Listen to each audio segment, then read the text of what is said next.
¿Y si te dijera que hay algo que estás haciendo, incluso ahora mismo, sin darte cuenta, y que puede estar alejándote de Dios más que los pecados que tanto criticas?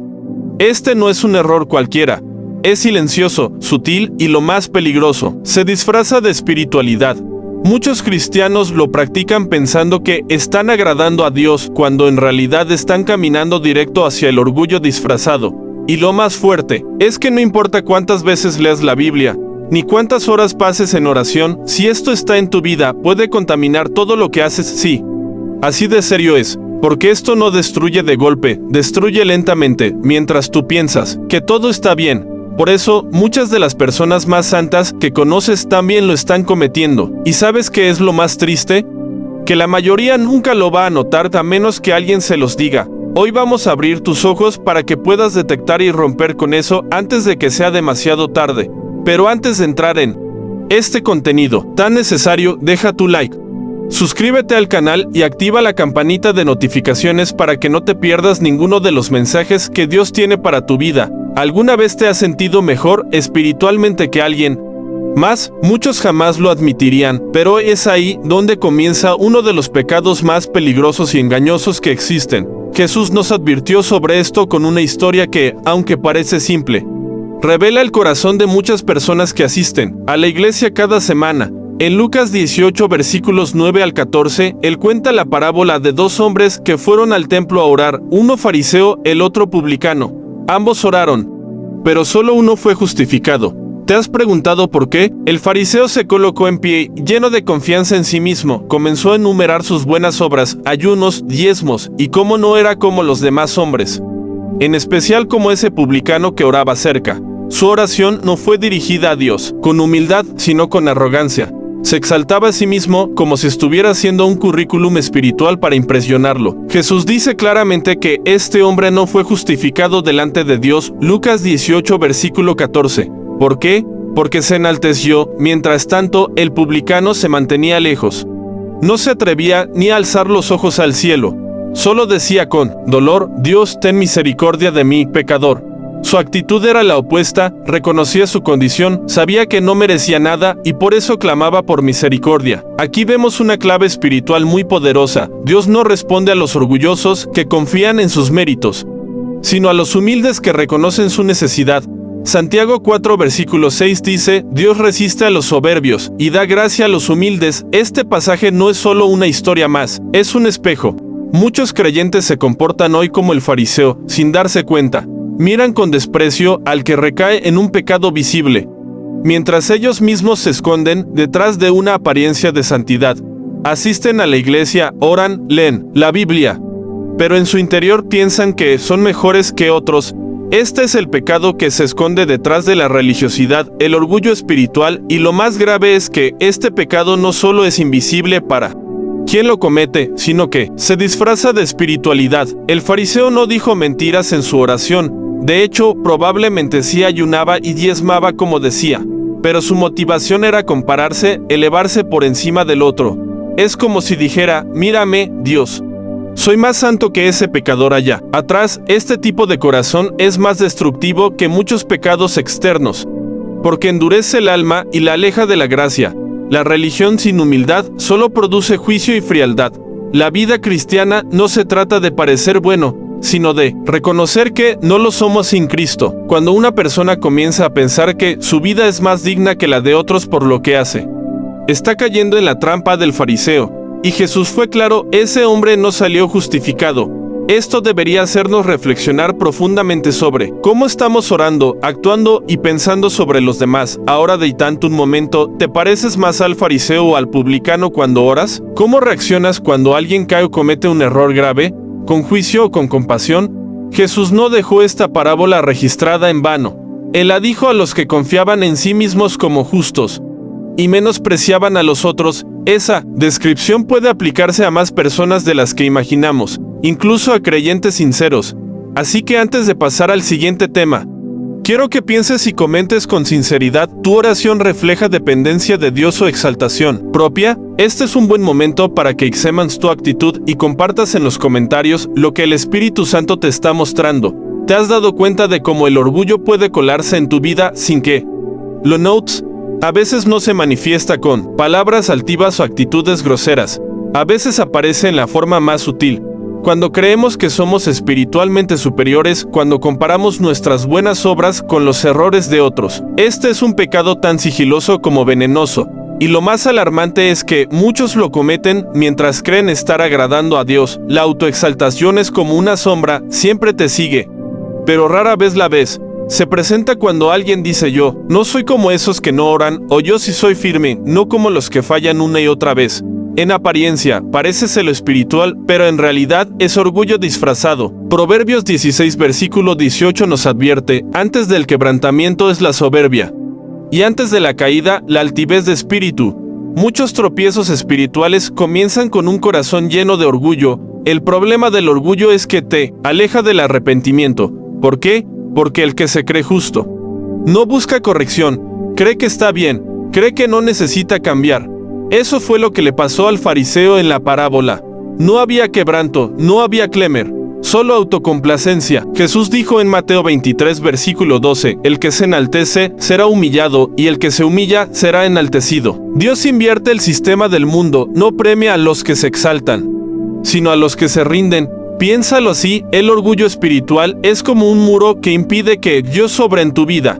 Mientras más lo alimentas, más alto se hace. Y cuando llega el momento en que más necesitas ayuda, ese muro impide que la gracia fluya. ¿Te has sentido seco espiritualmente, pero sin poder identificar la causa? Examina tu corazón. Puede que estés viviendo una fe basada en tus méritos y no en la misericordia del Señor. Muchos cristianos caen en este pecado mientras intentan ser fieles.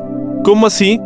Se obsesionan tanto con hacer todo correctamente que terminan juzgando a los demás por no tener la misma fuerza o disciplina. Y sin darse cuenta que en lo que más odiaban, una religiosidad sin gracia. Es como el hermano mayor de la parábola del hijo pródigo, obediente, sí, pero sin amor ni compasión. Lucas 15 versículos 28 al 30. Y es aquí donde debes detenerte y mirar dentro de ti. ¿Qué pensamientos te vienen cuando alguien cae? ¿Cómo reaccionas cuando alguien no entiende algo tan básico de la fe? ¿Con paciencia o con crítica? Romanos 12 versículo 3 nos dice, no tengas más alto concepto de ti que el que debes tener, sino piensa de ti con cordura. La Biblia no nos llama a pensar mal de nosotros mismos, sino a pensar con humildad. Ahora, deitad por un momento. Tal vez tú no miras con desprecio a nadie, pero ¿y si el orgullo ha tomado otra forma? ¿Y si lo que te impide avanzar no es falta de fe, sino exceso de confianza en tus obras? Esta reflexión puede ser incómoda, pero es necesaria. El orgullo no se trata solo de actitud, sino de una visión errada de uno mismo ante Dios. Y para que sigas profundizando, responde en los comentarios, ¿has identificado alguna vez orgullo espiritual en ti? ¿Cómo lo combatiste? Tus palabras pueden ayudar a otros que están luchando con lo mismo. Puede que ahora estés pensando, está bien, reconozco que he caído en este pecado, pero ¿cómo lo saco de mi vida? Y esa es una pregunta sabia, porque identificar el problema es solo el primer paso. El verdadero desafío está en desenraizarlo. El orgullo espiritual no se vence con más disciplina ni con frases positivas, sino con una transformación interior que solo el Espíritu Santo puede hacer en ti. Pero tú debes darle acceso. Lo primero que necesitas es un diagnóstico constante de tu corazón. Sí, como un chequeo médico espiritual. El salmista lo entendía muy bien cuando oraba, examíname, oh Dios, y conoce mi corazón, pruébame, y conoce mis pensamientos. Salmo 139 versículo 23. Esto no es algo que haces una vez al mes, es una práctica diaria. Antes de dormir, antes de hablar, antes de corregir a alguien, pregúntate, ¿estoy actuando desde el amor o desde el ego?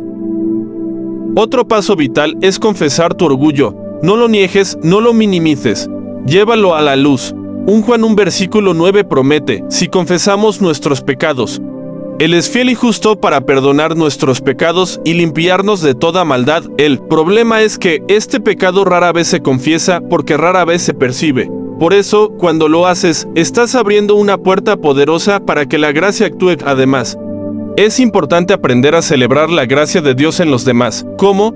Cuando veas a alguien avanzar espiritualmente, en vez de sentir celos o compararte, alégrate, felicita, ora por esa persona, honra lo que Dios está haciendo en ella. Filipenses 2:3 nos da una clave preciosa, nada hagáis por contienda o por vanagloria, antes bien con humildad.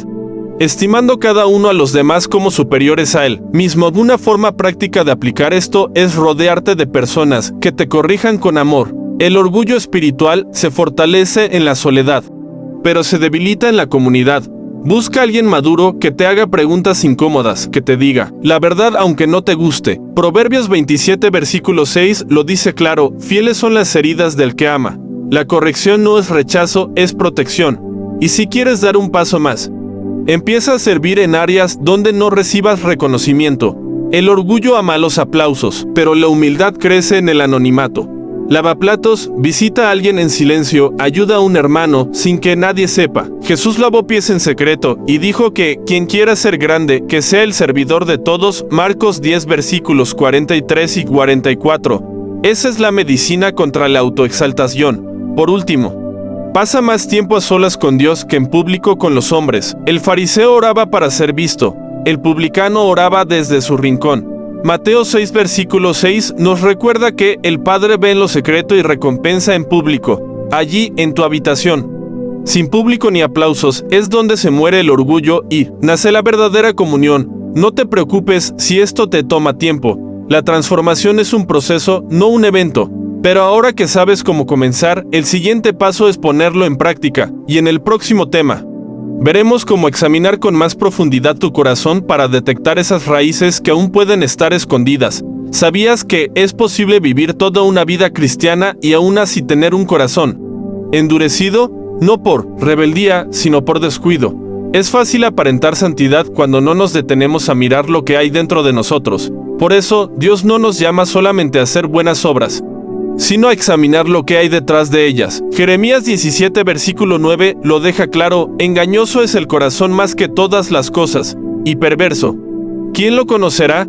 Esa es una advertencia que no podemos ignorar.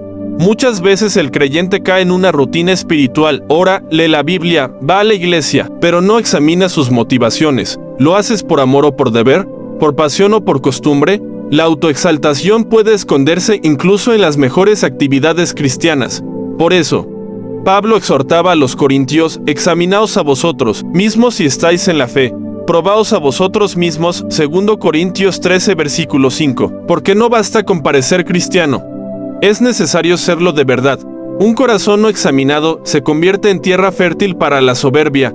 Al principio parece insignificante, un pensamiento de superioridad aquí, una crítica interna allá, pero con el tiempo, esa raíz crece. Por eso debemos pedirle al Espíritu Santo que escudriñe lo más profundo, incluso aquello que no vemos. El salmista oraba: límpiame de los que me son ocultos, Salmo las 19 y 12, porque hay pecados que ni siquiera reconocemos como tales, y aún así contaminan nuestro interior. Una forma práctica de examinar tu corazón es observar tus reacciones ante los demás. ¿Te alegras genuinamente cuando otro es bendecido? ¿Te molesta cuando alguien te corrige? ¿Te irrita que otros no piensen como tú? Esas emociones son espejos del alma. Proverbios las 4 y 23 nos dice: sobre toda cosa guardada, guarda tu corazón, porque del mana la vida. Si no cuidas el corazón, todo lo demás se contamina, incluso tu ministerio, tu familia y tus relaciones. Es importante que dejes que la palabra de Dios te confronte. Hebreos las 4 y 12 dice que ella discierne los pensamientos y las intenciones del corazón. Eso significa que la Biblia no solo te corrige por lo que haces, sino también por lo que piensas y sientes. ¿Estás dispuesto a dejar que te incomode? La incomodidad es muchas veces la señal de que Dios está trabajando profundamente. También puedes llevar un diario espiritual, anotando lo que Dios te muestra día a día. Escribe lo que Él revela, lo que debes cambiar, las actitudes que debes ajustar. Este hábito te permitirá ver patrones, identificar ciclos y avanzar de forma consciente. No se trata de obsesionarte contigo mismo, sino de tener un corazón sensible que responda a la voz del Espíritu. Y aquí viene una verdad poderosa: lo que no se examina no se puede sanar. Jesús no vino a condenarte, vino a transformarte. Pero, para que eso ocurra, debes poner tu corazón sobre la mesa, sin máscaras. Isaías 6, las 6 y 2 dice: miraré a aquel que es pobre y humilde de espíritu, y que tiembla a mi palabra, no al que aparenta, sino al que se rinde. Así que antes de avanzar, hazte esta pregunta en silencio: ¿qué hay en mi corazón que aún no he dejado que Dios toque? Y si lo deseas, compártelo en los comentarios. Tu vulnerabilidad puede ser la llave para que otros también se liberen de cadenas invisibles. Si hay un terreno fértil donde Dios deposita su gracia, ese lugar se llama humildad. Pero no hablamos de una humildad fingida que se expresa con palabras suaves mientras el corazón se enorgullece en secreto. Hablamos de una actitud interna, constante, que reconoce: sin ti, Señor, no puedo nada. Y aunque parece simple, vivir así requiere rendición diaria. Santiago 4:10 nos lo dice con claridad: humillaos delante del Señor, y Él os exaltará. La humildad no es debilidad, es fuerza bajo control, es tener el poder para exaltarse, pero decidir voluntariamente rendirse. Jesús, siendo Dios, se humilló hasta lo más bajo por amor a nosotros. Filipenses 2:5-8. Él no necesitaba hacerlo, pero eligió ese camino. ¿Cuánto más nosotros, que somos polvo y gracia? Deberíamos vivir con un corazón quebrantado. Para alimentar la humildad, necesitas matar el hambre del ego. ¿Cómo se hace esto en la práctica? Por ejemplo, cada vez que tengas éxito en algo, un mensaje poderoso, un ministerio que crece, una respuesta de oración, reconoce en voz alta que todo fue por la gracia de Dios. No aceptes la gloria que no te pertenece. Salmo 1:15-1 dice: no a nosotros, oh Jehová, no a nosotros, sino a tu nombre da gloria. Otra forma de nutrir la humildad es practicar el servicio sin aplausos. Sirve en lo oculto, ayuda a quien no puede devolverte el favor. Ora por otros sin decirlo. Estas acciones desintoxican tu corazón del reconocimiento humano. Jesús mismo lavó los pies de sus discípulos, incluso sabiendo que uno de ellos lo traicionaría. ¿Y tú? ¿Estás dispuesto a bajar del pedestal para imitar a tu maestro? También es importante reconocer tus errores con rapidez. El orgulloso se justifica, el humilde pide perdón. A veces basta una conversación honesta con alguien a quien heriste.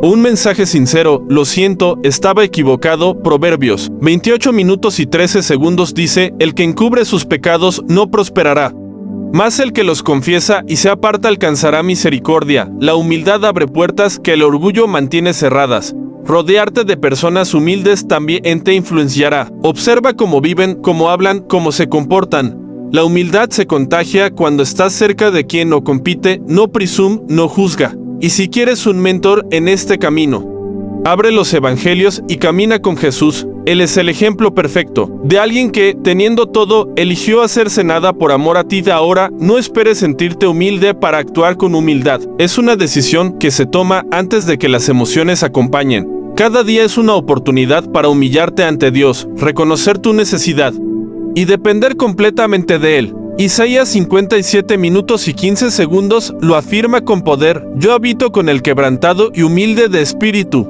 ¿Te das cuenta? Dios está cerca de quienes bajan la cabeza, no de quienes levantan la nariz.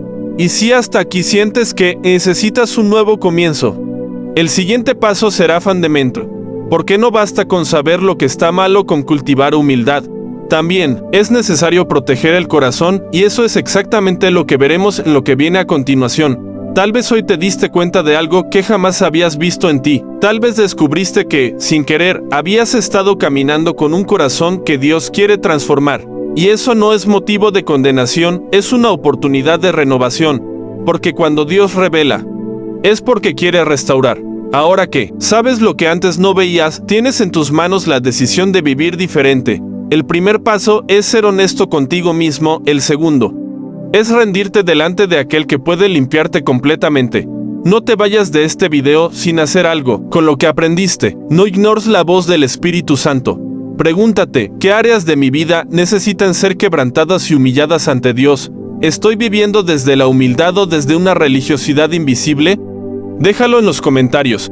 Tus palabras pueden ser el eco de transformación que otro necesita leer. Y si este mensaje tocó tu corazón, no lo guardes solo para ti. Compártelo. Alguien más necesita escucharlo. Y claro, antes de salir, deja tu like. Suscríbete al canal y activa la campanita de notificaciones para seguir recibiendo palabra viva y profunda cada semana. Haz clic en el video que está apareciendo en tu pantalla ahora mismo. Y sigue aprendiendo más de lo que Dios quiere revelar a tu vida.